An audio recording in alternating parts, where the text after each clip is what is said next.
Hoy, mientras miraba mi propio reflejo en el gran espejo veneciano de este dormitorio, ese que no he terminado de llamar mío, ni siquiera meses después, las cicatrices en mi espalda seguían siendo la topografía de una historia que preferiría borrar. Un mapa de dolor que, irónicamente, fue el principio de algo que todavía no entiendo. A veces pienso en esa noche, la noche de mi boda, y me pregunto, ¿fue hace mucho, apenas unas semanas, o ya han pasado años, y solo mi mente se niega a aceptarlo? Es una nebulosa, a decir verdad, detalles que se mezclan, sentimientos que se contradicen. Lo que sí recuerdo con una nitidez escalofriante es el escalofrío que me recorría la espina dorsal, incluso antes de que mis pies pisaran esta habitación. La misma habitación donde ahora, con una extraña calma, me atrevo a mirarme. No hubo un primer encuentro romántico, claro está, solo la noticia, fría como el mármol, de que yo, María, iba a casarme, y no con cualquiera. Carlos. Su nombre ya era un eco de temor en los pasillos de cualquier juzgado de Andalucía, una sombra en la mirada de los capitanes de policía. Era el tipo de hombre sobre el que mi tía abuela murmuraba oraciones por lo bajo, encomendándome a todos los santos sabidos y por haber. La boda en sí, bueno, fue un día, una tarde, sinceramente, es un blur. Gente que no conocía, ropas que no elegí, promesas vacías que mi garganta apenas pudo articular. Mi mente ya estaba aquí, en esta hacienda, en lo más profundo de Extremadura, en esta habitación, en la espera. Me planté en el umbral, o eso creo recordar, temblorosa, la tela del vestido de novia que me habían puesto. Seda blanca, demasiado limpia, demasiado inocente para lo que sentía, pareciéndome una jaula. Carlos estaba de espaldas a mí, junto a un ventanal inmenso que mostraba los últimos toques de un crepúsculo violeta desvaneciéndose tras los muros de piedra. La luz de las lámparas de noche, cálida y baja, revelaba una botella de vino sin abrir, brillando suavemente en la cómoda. Todo meticulosamente dispuesto por manos ajenas, para una noche que él había aceptado, pero que, según mis peores presagios, se cerniría sobre mí como un castigo. Él tenía 50 años, yo 20. La aritmética era cruel. Recuerdo su silueta, alta, hombros anchos, la espalda recta, como la de un roble curtido por 1000 inviernos. Un hombre que claramente no se doblegaba. Su traje, impecable, se fundía con la oscuridad de la habitación. No llevaba corbata, y los dos primeros botones de la camisa estaban abiertos, revelando un cuello fuerte, robusto. Había oído historias, claro. 30 años de disciplina implacable, de influencia discreta, de una crueldad calculada que había levantado un imperio que abarcaba la costa este de España. Y quién sabe si más allá.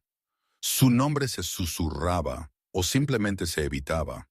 Jueces que torcían sentencias, policías que primero le llamaban a él antes que a los suyos. Nunca levantaba la voz, nunca le había hecho falta.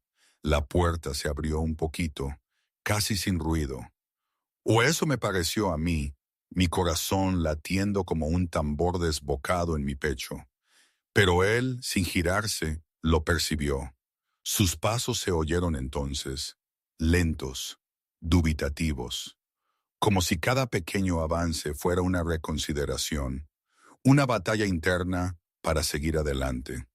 Se giró y me vio, parada en el umbral, envuelta en ese vestido blanco que no era mío, sino una imposición, un símbolo de una transacción, de un pacto entre familias que intercambiaban hijas como otros saldaban deudas. Mis manos, recuerdo, estaban entrelazadas delante de mi estómago, los nudillos pálidos de la tensión. Mi cabello oscuro, suelto sobre los hombros, había resistido todos mis intentos de domarlo. Yo era María y era su esposa. Por arreglo, no por amor, ni por elección. Carlos me estudió, igual que uno examina un contrato difícil sin una sola expresión discernible. Anotó la rigidez de mis hombros, la forma en que mis ojos buscaban los suyos y luego se desviaban con pánico, como si la mirada directa pudiese desatar algo terrible. El temblor casi imperceptible en mi labio inferior, que luchaba por controlar. Pensé, me ve asustada, es normal. ¿Quién no lo estaría? Pero su mirada parecía ver más allá. Cierra la puerta, dijo. Su voz grave, mesurada, sin una pizca de prisa. La voz de alguien que jamás necesitaba repetir una orden. No había en ella ni calidez ni crueldad, solo la aséptica autoridad de un hombre que ha aprendido a despojar sus palabras de cualquier superfluo. Obedecí. Mi mano encontró el pomo a mi espalda y la empujó para cerrarla, sin atreverme a apartar los ojos de él. El clic del pestillo fue pequeño, pero se sintió definitivo. Me quedé allí, de espaldas a la madera, el pecho subiendo y bajando en respiraciones artificialmente controladas. Esas que se aprenden, las de quien se ha pasado años entrenándose para desaparecer. Inhalar en 4, contener en 2, exhalar en 4. Un ritmo grabado a fuego.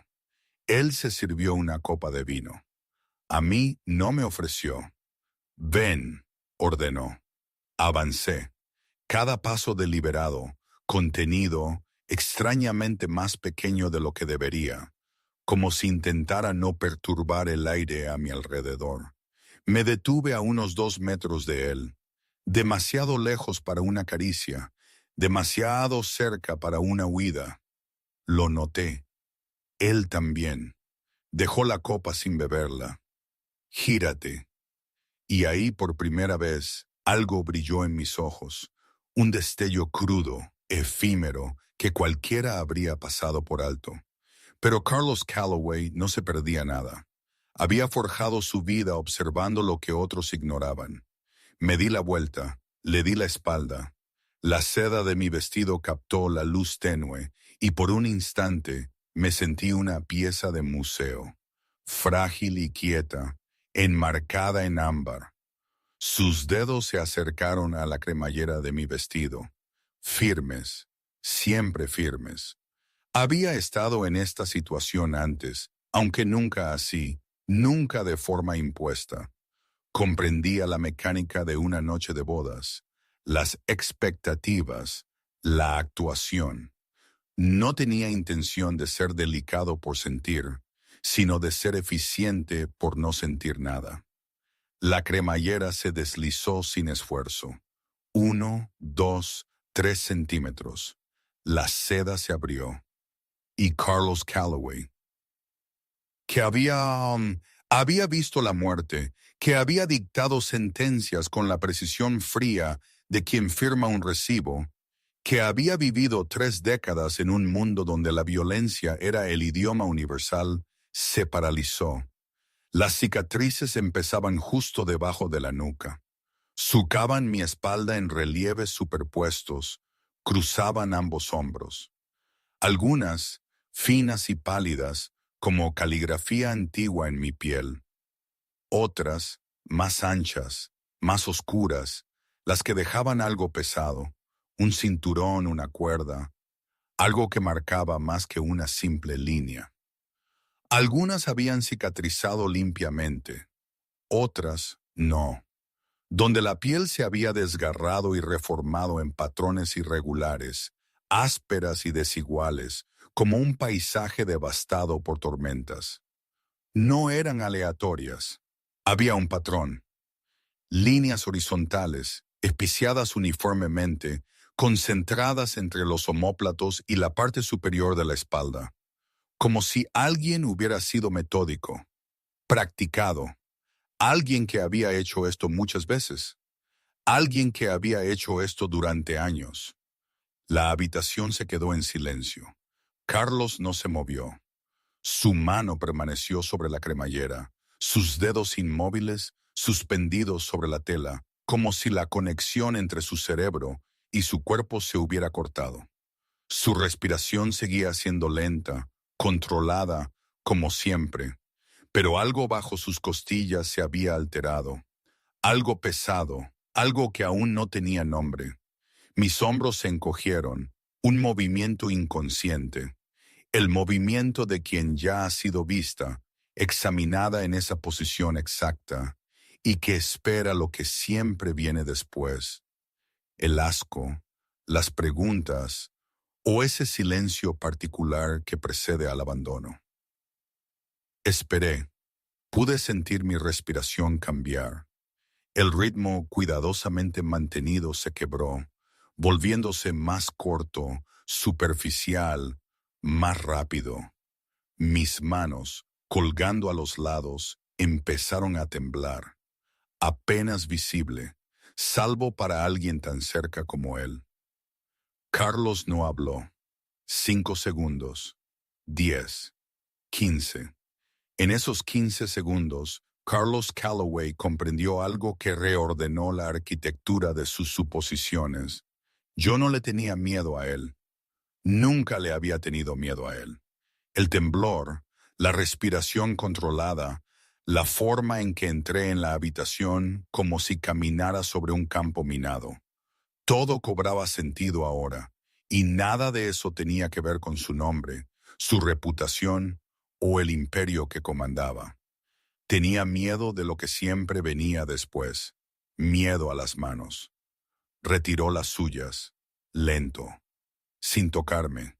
Se echó hacia atrás. Un paso. Dos. Colocó las manos a los costados, las palmas abiertas, como si se desarmara de un arma que yo no podía ver. ¿Quién te hizo esto? Su voz era apenas un susurro, más suave que antes, despojada de la autoridad controlada que solía vestir como una segunda piel. Esto era otra cosa, algo profundo, algo que no había emergido en décadas. No me di la vuelta, bajé la cabeza, mi pelo cayó hacia adelante, cubriendo los lados de mi rostro. Mis hombros empezaron a sacudirse, y por un instante terrible, la habitación no contuvo nada más que el sonido de una mujer intentando, con todas sus fuerzas, no llorar, y fracasando. Por favor, susurré. Por favor, no me preguntes eso. Fue lo primero que le dije en toda la noche. Mi voz era pequeña, quebrada, construida con aire prestado. La voz de alguien que había aprendido que ciertas respuestas llevaban a ciertas consecuencias, que había sido entrenada para desviar, no para revelar. Carlos observó mi espalda temblorosa, ese mapa de dolor grabado en mi piel, la forma en que me mantenía allí, expuesta, humillada, preparada para el impacto. Y algo dentro de él, que había estado dormido durante tanto tiempo que había olvidado que existía, comenzó a agitarse. No deseo, no piedad, rabia. Una rabia fría, precisa, arquitectónica, de la que no quema, sino de la que construye. Un momento, aquí tengo que parar. Toda esta situación, con Carlos y yo, era y sigue siendo una locura. ¿Quién, en su sano juicio, se casa con un hombre que parece sacado de una leyenda urbana para descubrir que tu peor miedo no tiene nada que ver con él, sino con todo lo que has vivido antes? Me resulta irreal. Mis padres, si hubieran estado vivos, ¿qué habrían pensado? Supongo que lo mismo que mi tía, que al principio me veía como una cordera sacrificada. Y en cierto modo lo era, pero no por la razón que todos creían. Pensábamos que la bestia era él, pero a veces la verdadera bestia ya vive dentro de ti, en forma de tus recuerdos más oscuros. ¿No nos parece una ironía cruel? En mi pueblo, en esos valles tan nuestros, habríamos dicho que estaba en el destino, pero no sé si creo en eso. Creo más en la coincidencia, en el caos que se ordena a sí mismo, a su manera. De todas formas, sigamos con esta extraña historia. Recogió su copa de vino y la vació de un trago largo y silencioso. Luego la dejó con un leve sonido seco y se dirigió al armario. Sacó una bata, la suya, de un gris oscuro, enorme para mí, y cruzó la habitación. No me tocó. Sostuvo la bata abierta detrás de mí con un gesto extraño, como si le ofreciera un paraguas a una desconocida bajo la lluvia. «Póntela», dijo. Giré la cabeza solo un poco, lo suficiente para ver la tela en sus manos. Parpadeé. «Yo», empecé. «No vas a dormir conmigo esta noche», cortó él. La frase no llevaba decepción, ni ira, ni negociación. Era una declaración de hechos, con la misma certeza con la que cerraba un negocio o daba por terminada una conversación. «Vas a dormir, eso es todo. Coge la cama». Y se dirigió a la puerta. «Señor Calloway», me atreví a decir. Se detuvo, se giró, su rostro ilegible. La luz de la lámpara atrapó los hilos plateados de su cabello y las líneas duras de su mandíbula. Por un instante pareció exactamente lo que el mundo decía que era. Peligroso, impenetrable, tallado en algo más frío que la piedra. «Gracias», mi voz se quebró en la segunda sílaba. «Por no...» No pude terminar la frase.